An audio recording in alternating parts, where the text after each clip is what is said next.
নমস্কার বন্ধুরা, সবাই কেমন আছেন? আশা করি সবাই ভালোই আছেন। মুক্তিজ কিচেনে সবাইকে স্বাগত। দেখুন বন্ধুরা, আজ আমি একটা নতুন ভিডিও নিয়ে আসলাম আপনাদের মাঝে। আজকের ভিডিওটা কি দেখুন। আজকে তৈরি করলাম আম দিয়ে তেলে ভাজা পিঠা। অনেকে পোয়া পিঠাও বলে, আমরা তেলে ভাজা পিঠাটাই বলি। তাই দেখুন, আমি প্রথমে কিছুটা সুজি নিয়ে নিয়েছি। সুজিটা একটু জল দিয়ে ভিজিয়ে রাখবো কিছুক্ষণ। এইভাবে কিছুক্ষণ থাকবে চাপা দেওয়া। 10 মিনিট এভাবে ভিজিয়ে রেখে দেব। তারপর 10 মিনিট পর ফিরে আসছি। দেখুন এই যে সুজিটা দেখুন ফুলে কতটা হয়ে গেছে। এবার এর ভিতরে অ্যাড করে দিলাম বড় চামচে 2 চামচ গুঁড়ো দুধ, আর দিয়ে দিলাম কিছুটা কোরানো নারকেল। গুঁড়ো দুধ, নারকেল এটা দিয়ে বেশ ভালো করে একটু মিশিয়ে নিচ্ছি সুজিটার সঙ্গে। আপনাদের কাছে লিকুইড দুধ থাকলে সেটাও দিতে পারেন। আমি লিকুইড দুধও দিব, কিন্তু গুঁড়ো দুধটা দিলে টেস্ট বেশি হয়, এই জন্য গুঁড়ো দুধটা দিয়েছি। এবার অ্যাড করে দিলাম কিছুটা চালের গুঁড়ো। এটা কোনো পরিমাপ বা পরিমাণ নেই, যেটা যার ইচ্ছা মতো দিতে পারেন। চালের গুঁড়োটা দিয়ে সুন্দর করে মিশিয়ে নিচ্ছি। এবার অ্যাড করে দেবো 2 চামচ ময়দা। 2 চামচ ময়দা দিয়ে এটাও আমি মিশিয়ে নেব। এবার ঘনত্বটা দেখুন। এখন যদি আমার প্রয়োজন হয় আর দিয়ে দিলাম স্বাদ মতো লবণ আর 1 বাটি চিনি।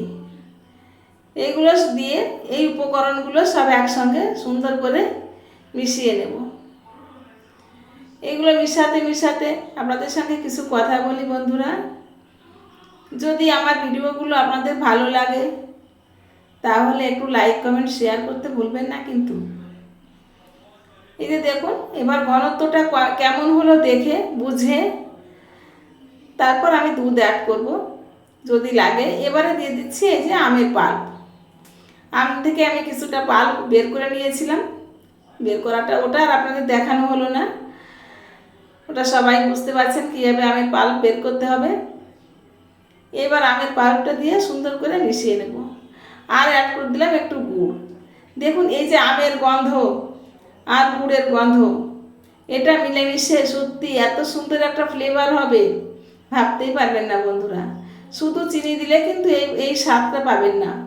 আর অ্যাড করে দিলাম আমি কিছুটা বেকিং পাউডার, 1/2 চামচ মতো বেকিং পাউডার দিয়ে দিলাম। বেকিং সোডা নয়, বেকিং পাউডার দিয়ে দেখুন বন্ধুরা, ব্যাটারের ঘনত্বটা এরকমই হবে। এবার চলে গেলাম রান্নাঘরে, ভাজার পালা। আর এই যে লোহার কড়াইটা দেখছেন, এটা নতুন আমি কিনে নিয়ে আসছি।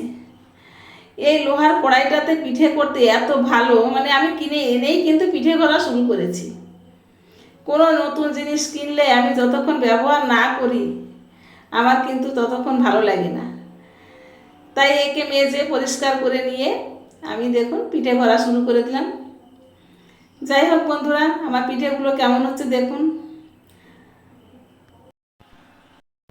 তো বন্ধুরা দেখুন আমার পিঠেগুলো হচ্ছে। পিঠেগুলো কিন্তু আমাকে তুলতে হচ্ছে না, কড়াই থেকে এমনি আপনি আপনিই ছেড়ে আসছে পিঠেগুলো। দেখে আপনারা বুঝতে পারছেন অবশ্যই যে আমাকে তুলতে হচ্ছে না, এমনিতেই পিঠেগুলো উঠে আসছে কড়াই থেকে। এটাই হচ্ছে লোহার কড়াইয়ের গুণ। ছোটোবেলাতে দেখেছি আমাদের বাড়িতে সবসময় লোহার কড়াইয়ে রান্না হতো। এই লোহার কড়াইয়ে রান্না খাওয়াও শরীরের জন্য উপকার, কিন্তু আমরা এখন শৌখিন হয়ে গেছি। আমরা ননস্টিক, দস্তা এগুলোতেই রান্না করতে ভালোবাসি। কিন্তু মাঝে মাঝে মনে হয় যেন পুরোনো দিনে ফিরে যাই। যাই হোক বন্ধুরা, আমার ভিডিওগুলো আপনাদের যদি ভালো লাগে তাহলে আমার পেজটাকে ফলো করে আমার পাশে থাকবেন, আর আমার চ্যানেলটাকে সাবস্ক্রাইব করে পাশে থাকা বেল আইকনটি ক্লিক করবেন।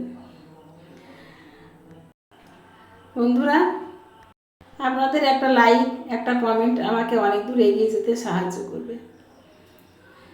আমার অনেক ভালো লাগার বিষয়ও এটা। যাই হোক, সবাই ভালো থাকবেন, সুস্থ থাকবেন। আজ এ পর্যন্তই। অন্যদিন দেখা হবে অন্য কোনো নতুন ভিডিও নিয়ে। সবাই আমার পাশে থাকবেন সে পর্যন্ত। ধন্যবাদ।